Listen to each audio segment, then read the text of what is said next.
Es decir, la educación cívica, por ejemplo, era un patrimonio de la pedagogía cubana. Que esos ciudadanos que se formaron, las generaciones de los años 30 y 50, se formaron en las escuelas, ¿por qué salieron a reclamar derechos? Porque sabían que tenían derechos. ¿Cómo lo sabían? Por la educación cívica. Las revoluciones siempre tienen un problema con los límites. La educación cívica se abandonó. Claro. Por eso es que a los cubanos nos cuesta tanto trabajo entender la necesidad del diálogo horizontal. Por eso es que hay tanta intolerancia, por eso es que padecemos de extremismo político.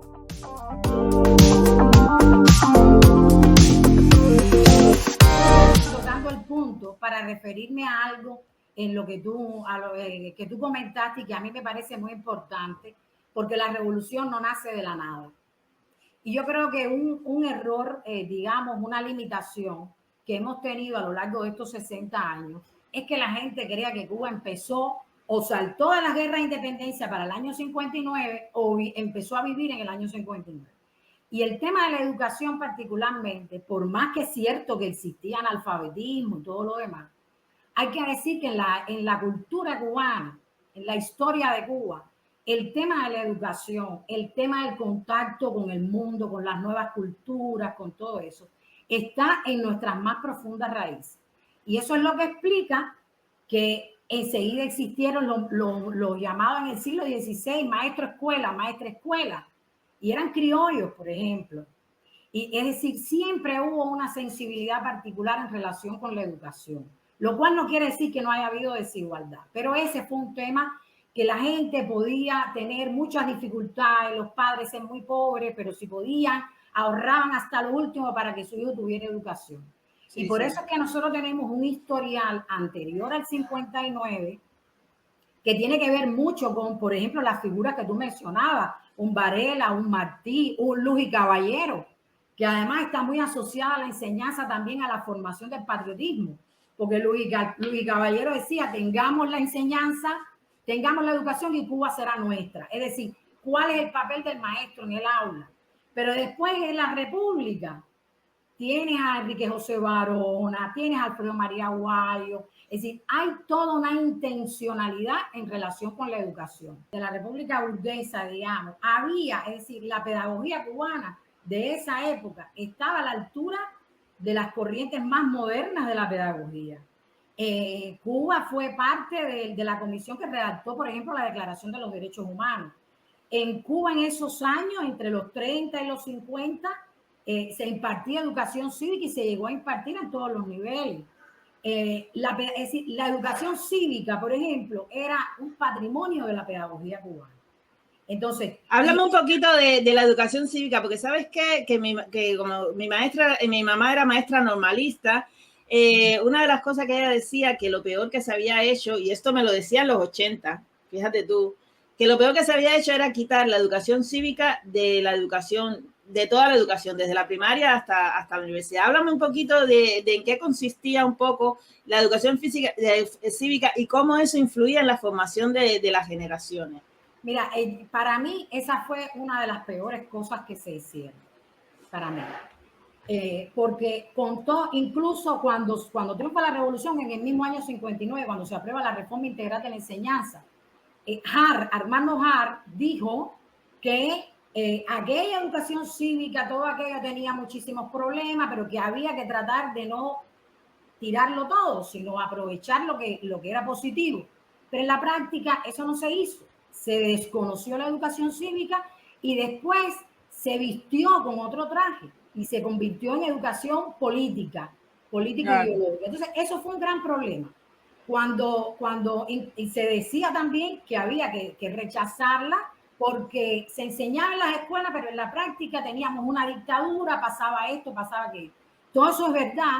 Había una incongruencia entre una educación cívica que le enseñaba a los niños y hasta a los jóvenes, le enseñaba la Constitución, deberes y derechos cívicos, los derechos humanos, enseñaba todo eso, enseñaba lo que también corresponde a la educación cívica, que son los valores que forman al individuo como ciudadano, para la convivencia, para la tolerancia, para la capacidad de tolerar la diferencia, de debatir, de ser solidario, de ser honesto.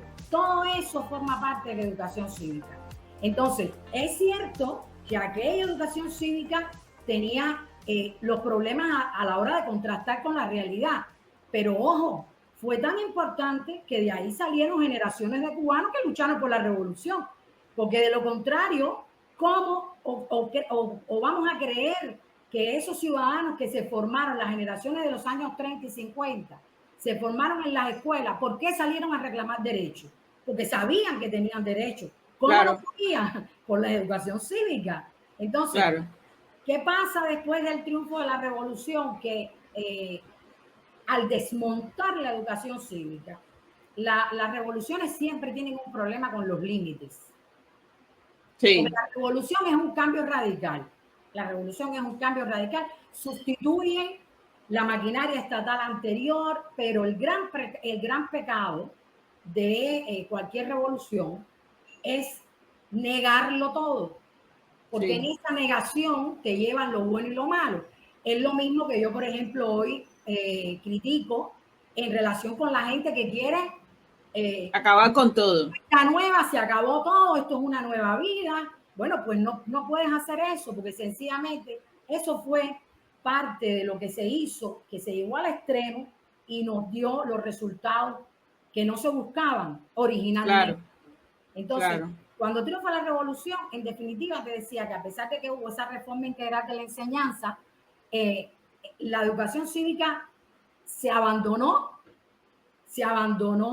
Hay algunas personas que hacen referencia. Lo interesante es que inmediatamente casi el Ministerio de las Fuerzas Armadas en el año 60 publica un manual de educación cívica.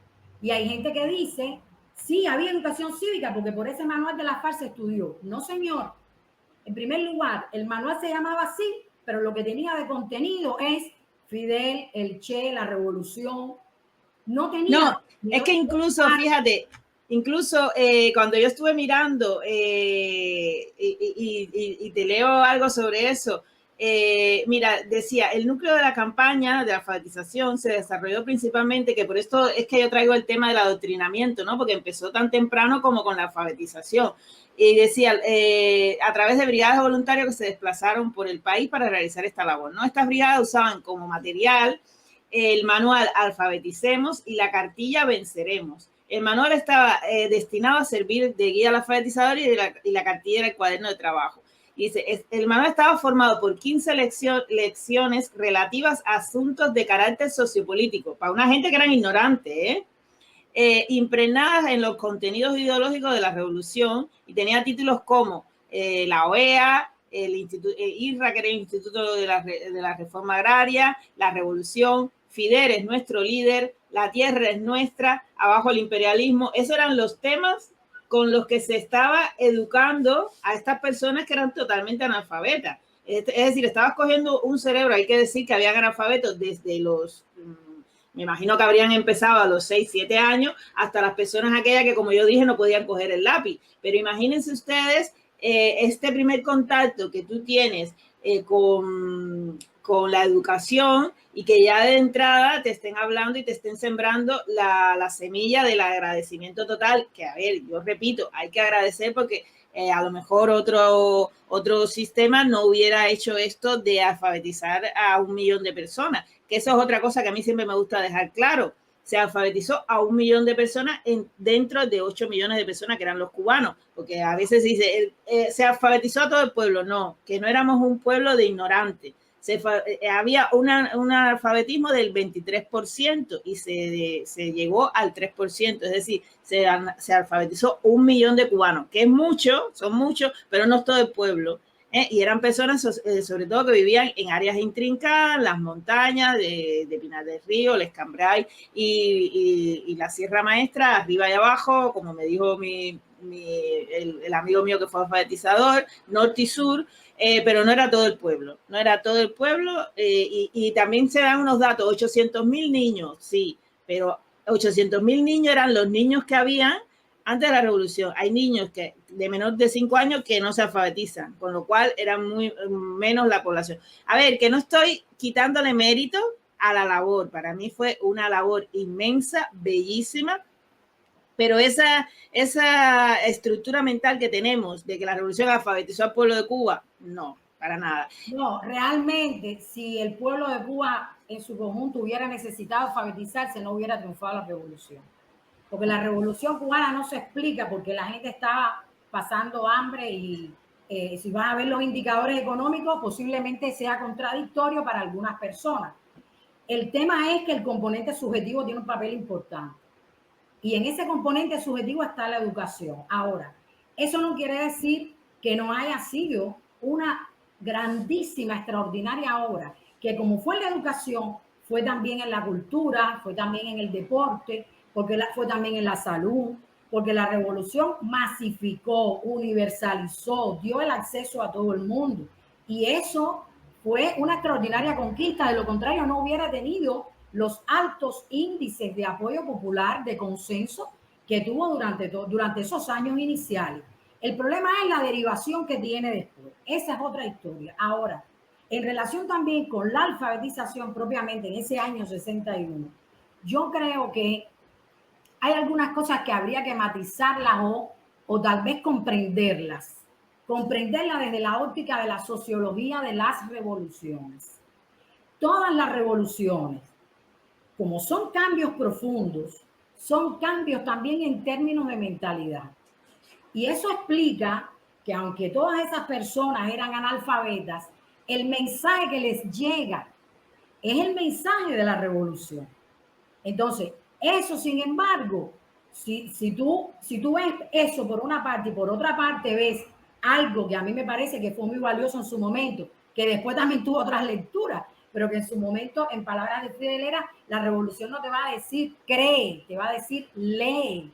El significado de lo que es el conocimiento para la libertad.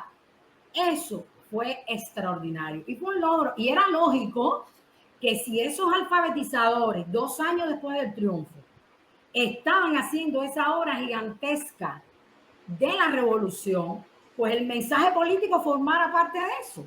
Eso es inevitable. Yo creo que llamarle a eso, en mi concepción, en el año 61, llamarle a eso adoctrinamiento y no alfabetización, a mí me parece que es excesivo. Porque el verdadero adoctrinamiento vino después. Es decir, una persona puede ser enseñada a leer y escribir y ya con eso es suficiente para que se sienta agradecida. ¿Ya? Con eso es suficiente para la persona que no sabe nada. Ahora, ese proceso dura 1 año o dura unos meses. La persona no se adoctrina en meses. El adoctrinamiento es un proceso mucho más complejo que no se puede reducir a la campaña de alfabetización. Después, el plan de la reforma integral de la enseñanza diseñó un modelo educativo y ahí sí está el problema. Porque a partir de los años 60, sobre todo la segunda mitad de los años 60, es que sí realmente existe, todas las sociedades tienen un modelo educativo, es decir, digamos la sombrilla, el norte, el eje, que define objetivos, fines, para qué se educa a la gente. Debajo de ese modelo educativo está el modelo pedagógico, el didáctico, el curricular, todo eso depende de lo que tú te definas como modelo educativo, de para qué tú vas a formar al ciudadano, para qué tú vas a educar al ciudadano. A la hora de definir ese modelo educativo, es que en Cuba, ya para esos años, no al principio, ya para esos años no podemos hablar de una influencia por la euforia, digamos, de los primeros años. Ya tenemos que hablar de un plan concebido que está concibiendo que a la persona hay que educarla para que tenga conocimientos, instrucción, que no es lo mismo que educación, instrucción y una incondicionalidad a la estructura sistema, claro, política, gubernamental, que es la que dicta cómo tiene que ser el modelo educativo. Ahí sí hay un problema. Y ese sí es un fenómeno de años que explica muchos de los problemas que hemos tenido y muchos de los problemas que tenemos hoy. Porque en todo ese proceso de esas varias décadas, la educación cívica primero desapareció. Después en los 70 idearon un manual de educación formal. Y la educación cívica es mucho más que la educación formal. De los buenos días, buenas tardes y buenas noches. Y así toda la gente no lo aprendía, porque en Cuba eso se perdió bastante. Y el por favor, todas esas cosas. Entonces, ese manual de educación formal tampoco resolvía el problema. Y después se inventó entonces el ciclo político ideológico como educación cívica. ¿Qué significó eso? Que desde entonces hasta la fecha, la educación cívica, bueno, no así, ha tenido modificaciones y todo, pero de todas maneras, ese componente político ideológico que está definido por el Partido Comunista y el gobierno desde el modelo educativo no ha variado. Y como no ha variado, tú lo que haces es adaptarlo a los tiempos, sumarle algo más, pero en definitiva mantienen el mismo eje. Por eso es que los cubanos empezamos a hablar de la Constitución en el 2018. Claro. Por eso es que a los cubanos nos cuesta tanto trabajo entender la necesidad del diálogo horizontal. Por eso es que hay tanta intolerancia.